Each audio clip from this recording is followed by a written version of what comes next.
Welcome to the Van Ryn Legal and Property Podcast, your trusted guide to real estate and legal solutions across borders. Welcome back to the Deep Dive. Today, we're getting into something really intricate, Russia's latest move with enhanced import tariffs. These target the 49 nations they've labeled unfriendly states. That's right. And this isn't just a simple tax hike. We're talking about updates from August 2025, specific government resolutions. It's really a targeted countermeasure. Affecting quite a list of countries. Oh, absolutely. The entire EU, the US, UK, Canada, plus several in Asia and Oceania. The stated goal is, protecting Russian economic interests, but there's a deadline on it, December 31st, 2025. Okay, so it's complex, it's targeted. Let's unpack this. What kind of products are really feeling the heat, and how does this actually work financially for importers? Well, the first wave, you could say, hits essentials hard, mostly food items, consumables. Importers from these designated unfriendly states, they're facing some pretty steep general tariff rates. How steep are we talking? Generally between 20% and 35%. It varies by product, of course. And you mentioned a specific financial mechanism, something about minimum duties. Yes, that's a really critical detail. Take canned meats, like beef or pork. They might have a tariff, say, up to 30%. But there's also this minimum price duty. Meaning the importer pays whichever is higher, the percentage tariff or a fixed minimum fee per unit. So for canned goods, maybe it's something like 1 per kilogram. So it sets a price floor. Even if the base cost is low, the duty makes it expensive. Exactly. It effectively blocks really low-cost imports from those specific countries. It's quite strategic. What else is on this essentials list getting hit? Fish conserves, they're facing rates up to 25%. Certain common vegetable oils, too, like palm and coconut oil, 25% tariff there. Wow. Even basic ingredients. Yeah. And beverages aren't spared. Wines, spirits, they face significant minimum duties, could be up to $2 or even $3 per liter on top of any percentage. And there's a paperwork angle, too, right? Proving origin. Oh, definitely. That's a huge hurdle now. Importers must strictly prove where the goods came from, usually with commercial documents, maybe a certificate of origin. And if they can't, or the paperwork isn't perfect, then they risk automatically paying the higher unfriendly state rate.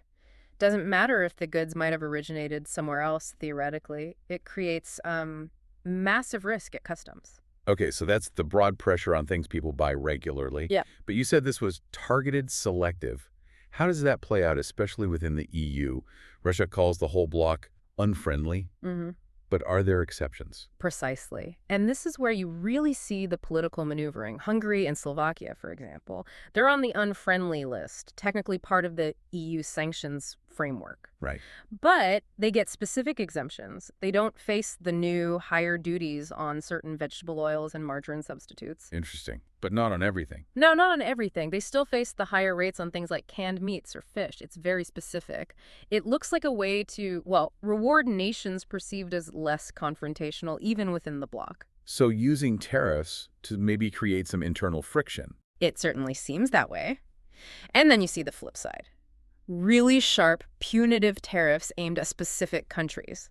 The Baltic states, Lithuania, Latvia, Estonia, they get singled out. How so? They're hit with the highest rate we see, anywhere 50%. But only on very specific goods, like certain types of men's outerwear, some wallpaper, even zippers.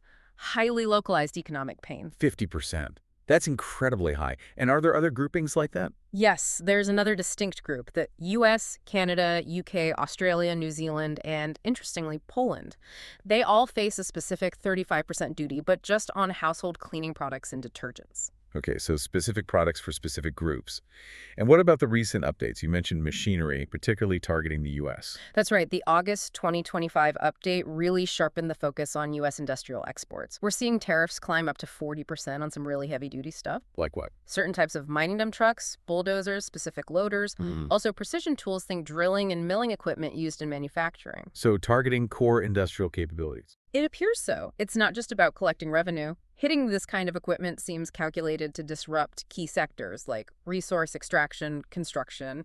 It forces companies reliant on that tech to look elsewhere, fast either domestic production or maybe non-Western suppliers. Right. So pulling this all together, what's the immediate bottom line for importers dealing with Russia right now? Well, it's a tough landscape. Significantly higher costs, obviously, much more complicated customs clearance processes, and real financial risk tied to proving origin for every single shipment. And the Russian policy goal behind all this complexity? It seems pretty clear. Force businesses to rethink and adjust their supply chains, moving away from these unfriendly sources, and at the same time strongly encourage and support domestic production to fill the gaps. The Federal Customs Service and the Ministry of Industry and Trade are the ones managing this whole process.